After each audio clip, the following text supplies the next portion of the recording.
Assalamualaikum warahmatullahi wabarakatuh. Yang berusaha saudara pengacara majlis, yang berhormat Datuk Suraya binti Yaakob, Exco Pertanian dan Industri Asas Tani Negeri Kedah, yang berbahagia Datuk Arif bin Abdul Rahman, Timbalan Ketua Sekretariat Kementerian, yang berhormat Datuk Zaini Jaafar dan Yang Berhormat Tuan Haji Ali Adun, Dewan Ahli Dewan Undangan Negeri Kedah, yang berbahagia Datuk Arfan Shah bin Satu, Ketua Pengarah LPP, yang berbahagia Cik Mat Zuki bin Ismail, Timbalan Pengurus Besar MADA, yang mewakili pengurusi MADA, yang berbahagia Datuk Seri Haji Saiful Bahri bin Shu'ib, pengurusi Nafas, yang berbahagia Datuk Haji Badri bin Haji Yunus, pengurusi Jemaah Pengarah PPN Kedah, ketua-ketua jabatan dan agensi persekutuan dan negeri, pengurusi serta ahli lembaga pengarah pertubuhan peladang kawasan di seluruh negeri Kedah, seterusnya tuan-tuan, puan-puan dan rakan-rakan media yang saya hormati sekalian.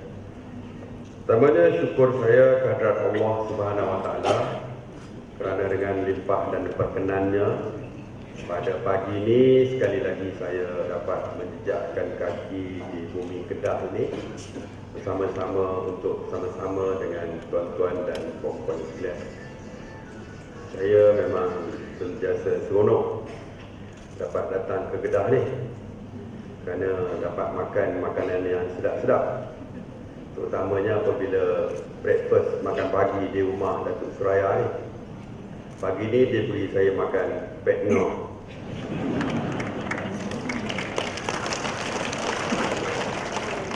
Betul lah sebutan tu, pek ngok.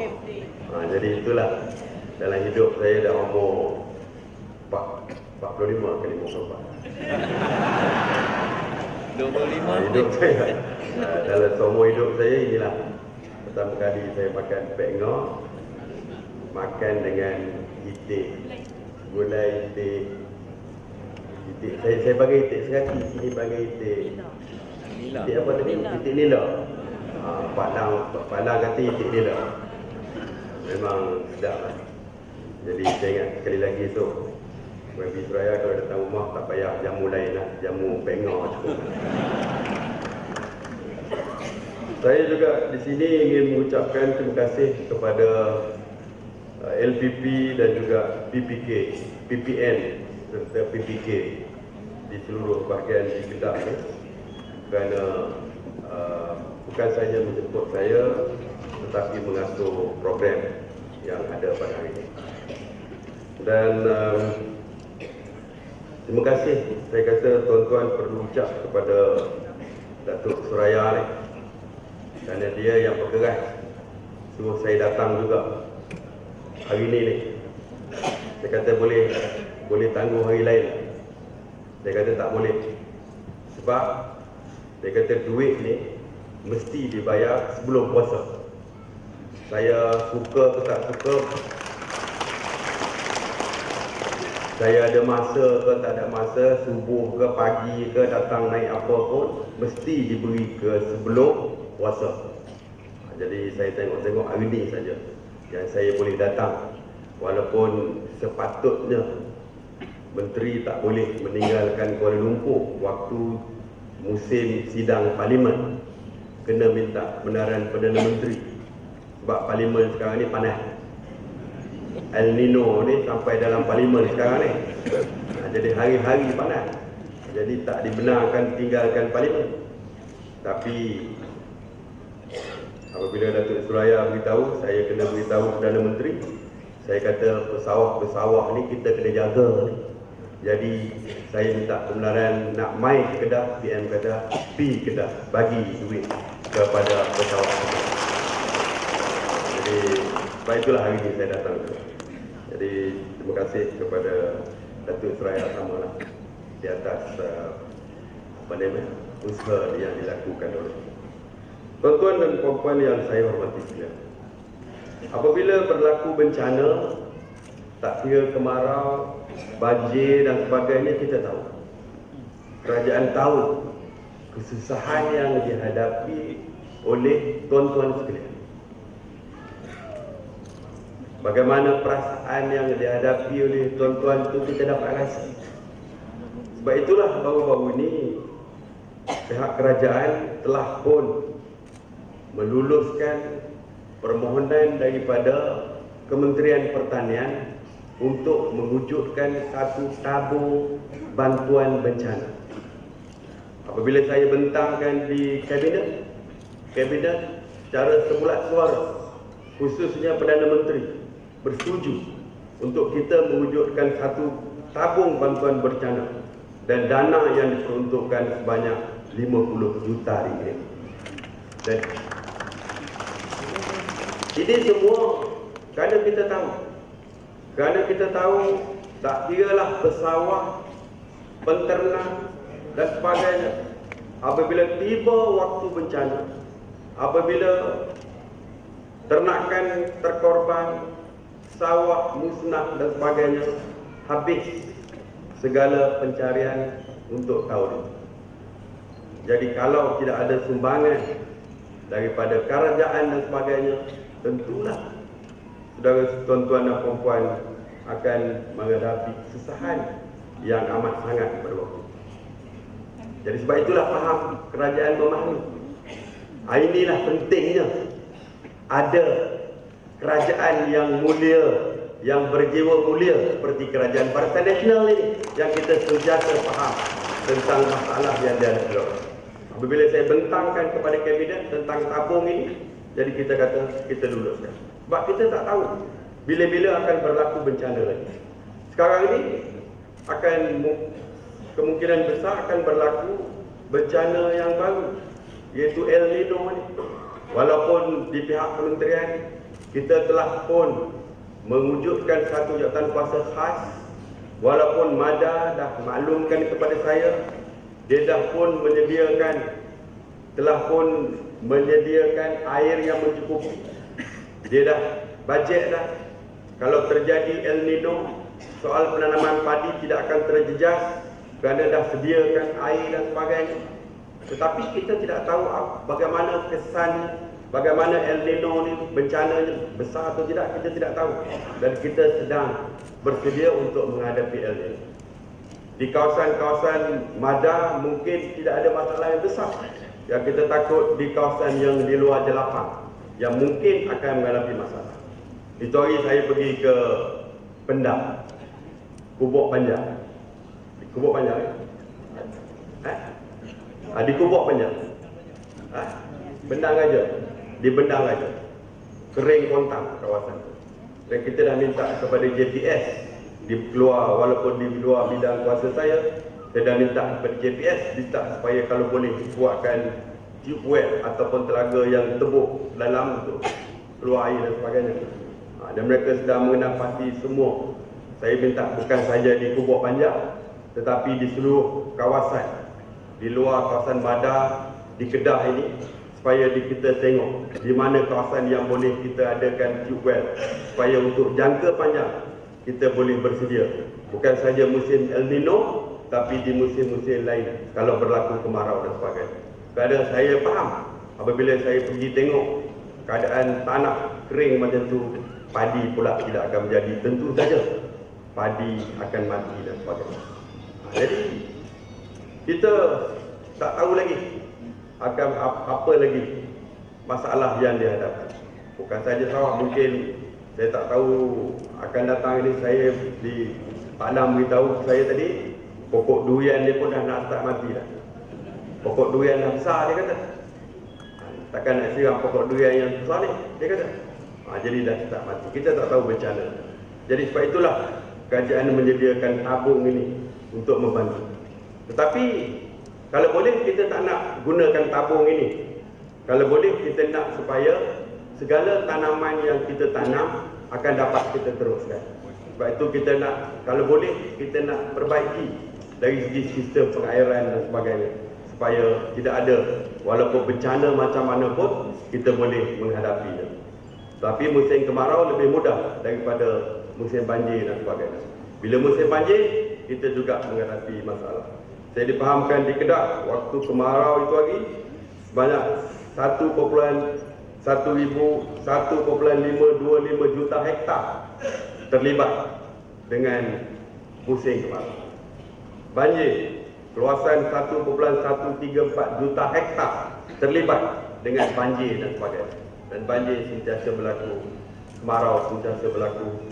Dan tanah jerloh juga banyak 1,029 juta hektar di seluruh negeri Kedah, yang menyebabkan berlakunya, apabila berlaku, menyebabkan tanah jerloh dan tidak dapat digunakan. Dan kita sekarang sedang merancang, selain daripada kita membaik pulih tanah yang baru, saya nak beritahu tanah jerloh kita berbelanja begitu besar untuk membaik pulih tanah tersebut.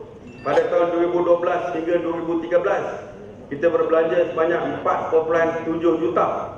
Pada 2014 kita berbelanja sebanyak 11,4 juta. Dan pada 2015 kita akan belanja sebanyak 13,6 juta. Banyak yang kita belanjakan untuk perbaiki tanah jerloh, supaya tuan-tuan yang menghadapi masalah tanah jerloh dapat memulakan kerja bersawah, bertani kembali, menanam padi semula. Jadi tuan-tuan dan puan, percayalah, kerajaan tidak akan membiarkan rakyat menghadapi masalah, akan ditinggalkan menghadapi bersendirian masalah tersebut. Bukan saja kita akan bantu sewaktu bencana itu berlaku, tetapi selepas bencana pun kita akan cuba bantu.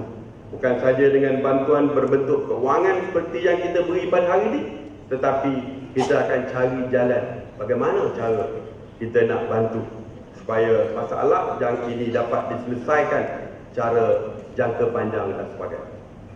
Tuan-tuan dan puan yang saya hormati sekalian, kita akan terus membantu pesawah-pesawah di seluruh negara. Kita tahu pada hari ini kita masih lagi mengimport padi daripada negara luar. Tetapi dari segi jangka panjang, kita akan meningkatkan pengeluaran padi di dalam negara. Kalau boleh satu hari nanti, kita tidak mahu lagi mengimport padi daripada luar. Kalau boleh satu hari nanti, kita hanya mahu padi yang dikeluarkan oleh negara kita sendiri. Sebab itu sekarang ini kita telah pun menambahkan kawasan jelapang.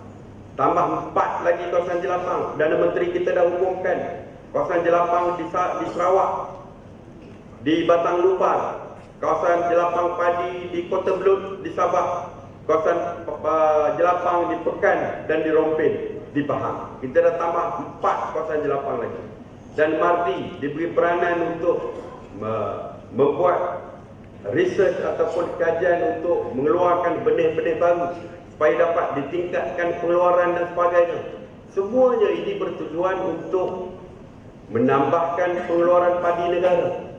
Dan apabila kita buat kajian untuk mengeluarkan benih yang baru, tak lain dan tak bukan adalah untuk meningkatkan pendapatan daripada kalangan pesawah-pesawah, meningkatkan pendapatan daripada kalangan tuan-tuan dan puan-puan. Kita nak supaya pendapatan tuan-tuan dapat ditingkatkan. Itu menjadi nawaitu utama kerajaan, supaya pesawah-pesawah dapat ditingkatkan pendapatannya. Sebab itulah kita perkenalkan benih baru, daripada sekali setahun sawah jadi 2 kali setahun dan sebagainya. Dan benih-benih baja-baja baru telah dikeluarkan. Jadi semuanya tujuannya untuk tingkatkan pendapatan. Kita tak nak, kalau boleh kita mahu supaya pesawah-pesawah dapat hidup dengan selesa dan sebagainya. Kita tak mahu lagi apabila kita sebut pesawah, kita kaitkan pesawah-pesawah itu dengan kemiskinan. Kita nak supaya satu hari nanti kita lihat bila sebut saja pesawah, kita tidak lagi mengaitkan pesawah-pesawah dengan kemiskinan dan sebagainya. Sebab itu kita sekarang cuba usaha perkenalkan perkara-perkara baru yang saya sebutkan tadi. Dan sebab itulah apabila saya masuk ke kementerian ini, Yang pertama yang saya buat adalah jihad, melancarkan jihad memerangi orang tengah, supaya kita nak tolak ke tepi orang yang mengambil kesempatan di atas pesawat selama ini, supaya pesawat dapat ditingkatkan pendapatan mereka dan sebagainya. Jadi sekarang ni kita dalam proses. Saya tahu bukan senang nak berperang dengan orang tengah ni, sebab ramai lagi yang masih seronok bergantung dengan orang tengah. Jadi kita sekarang cuba nak keluar daripada orang tengah. Sekarang ni apa yang pertama kita buat, kita isytiharkan naikkan harga padi. Seluruh Malaysia harga padi sama. Kalau di Kedah dulu 1,150, kita naikkan 1,200 supaya dapat ditingkatkan pendapatan. Tetapi saya tahu ada masalah besar yang satu lagi, iaitu pemotongan. Kalau dulu orang takut pemotongan ini terlampau tinggi. Saya dah tengah berbincang dengan pengurus baru Pernas, pengurus besar Pernas yang baru, iaitu kita akan hadkan maksimum pemotongan tersebut, supaya jangan pemotongan terlampau tinggi. Kita akan hadkan. Yang saya ingin beri jaminan bahawa walau apa pun pemotongan yang akan dibuat, yang akan ditentukan, pendapatan yang baru mesti lebih baik daripada pendapatan yang lepas-lepas. Takkan lebih kurang, takkan kurang daripada pendapatan yang lepas-lepas. Itu jaminan daripada kita. Jadi kita nak supaya apabila ada saja jihad, pendapatan tuan-tuan lebih tinggi daripada sebelum jihad diperkenalkan. Itu yang menjadi keutamaan. Jadi tuan-tuan dan puan, sekarang ni saya dah minta kepada PPK wujudkan pusat-pusat pengumpulan untuk membeli padi. Sekarang ini dah ada 3. Kita akan tambah 8 lagi tahun ini, dan kita akan tambah lebih banyak lagi. Kita akan bantu PPK. Kita akan bantu PPK dari segi keuangan dan sebagainya, supaya kita wujudkan pusat-pusat pengumpulan, penimbangan dan sebagainya. Dan tuan-tuan mesti kalau boleh jual kepada PPK, sebab PPK itu adalah milik tuan-tuan dan perempuan.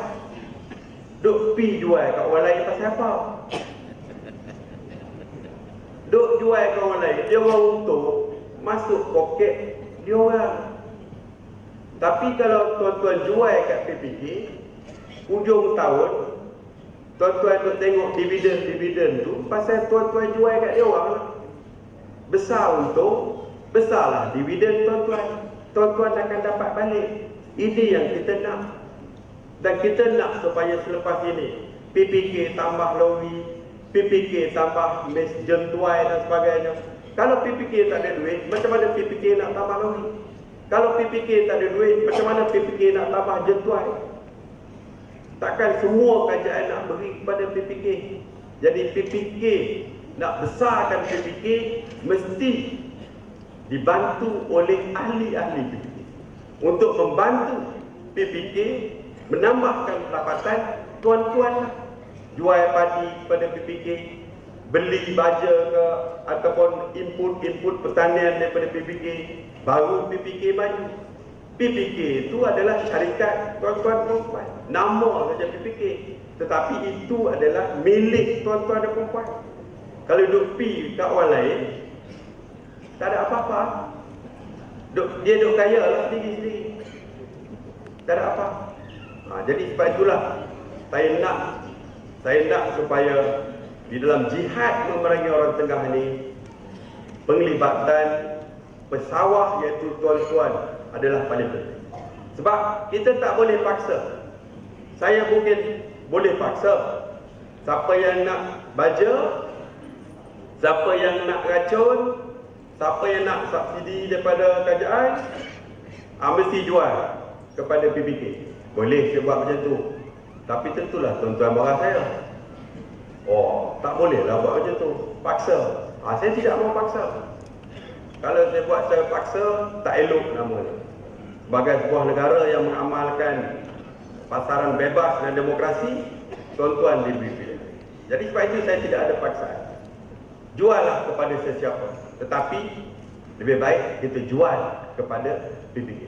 Sebab itu saya, bila surat khabar tanya saya, boleh berjaya tak jihad memerangi orang Tengah? Saya kata, boleh berjaya dengan syarat. Dengan syarat yang pertama, paling penting sekali, pesawat-pesawat mesti menyokong, iaitu dengan menjual padi kepada PPK yang kita lantik sebagai pembeli padi. Kalau masih lagi seronok bergantung kepada orang Tengah, jual kepada dia orang, sampai bila pun takkan selesai. Kalau macam itulah sikap kita tidak berubah, akhirnya kehidupan kita akan kekal sampai bila-bila. Kalau kita padi hantar kat dia, timbang pun tak menentu dan sebagainya, sampai bila-bila, akhirnya harapan saya untuk melihat bahawa pesawat tidak boleh dikaitkan dengan kemiskinan, itu hanya tinggal impian dan harapan semata-mata. Kalau nak kita keluar daripada kemiskinan, tidak boleh dipermain-mainkan oleh orang lain, jangan lagi bergantung kepada pihak lain, iaitu orang Tengah. Ini harapan saya kepada pesawat-pesawat. Cubalah, saya percaya kalau tuan-tuan mencuba sedaya upaya, akhirnya percayalah kilang padi dan semuanya akan dimiliki oleh PPK. Percayalah,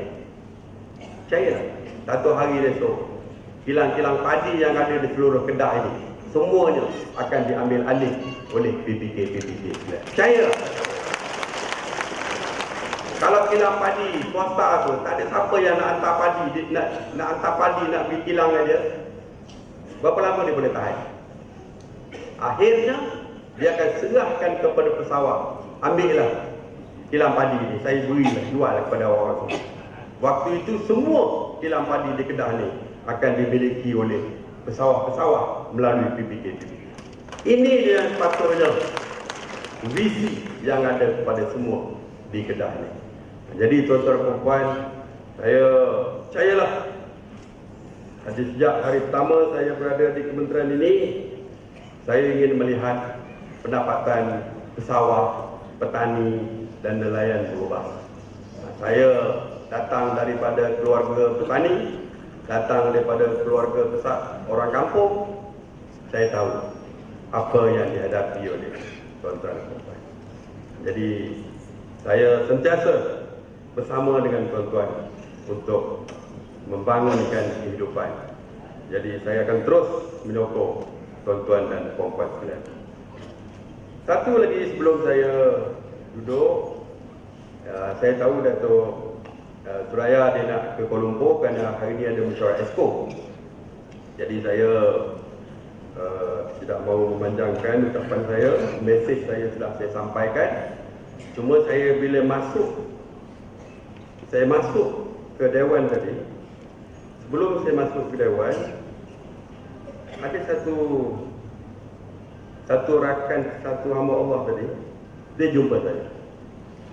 Dia kata, Datuk, terima kasih banyak kerana Datuk bagi kita orang ni bantuan bencana. Terima kasih, dia kata. Tapi ada satu tapi, dia kata. Dia kata saya ada dapat maklumat, dia kata, bahawa ada di kalangan PPK dan sebagainya, ada di kalangan PPK, dia nak menguruskan di PPK. Ada di kalangan PPK, dia kata nak potong untuk hutang, untuk bayar hutang, pasal ada kredit. Saya dah bincang dengan Datuk Arfan. Saya nak beri jaminan, minta tolong pada PPK, jangan potong satu sen pun duit yang dibayar untuk hutang. Mana yang dapat untuk bantuan bencana ni dapat penuh. Jangan potong satu sen pun. Ini nak buat belanja puasa ni. Kalau nak potong pun untuk hutang tu, hak pendapatan lain lah. Yang ini jangan potong. Boleh ya? bukan boleh, arahan tu. Jangan potong. Jadi biarlah kita dapat ni, kita dapat penuh. Jangan ada potongan tu. Jadi Su ya, kita dah bincang dengan Su pun dah Su, jangan potong. Jadi tuan-tuan dan puan, saya tahu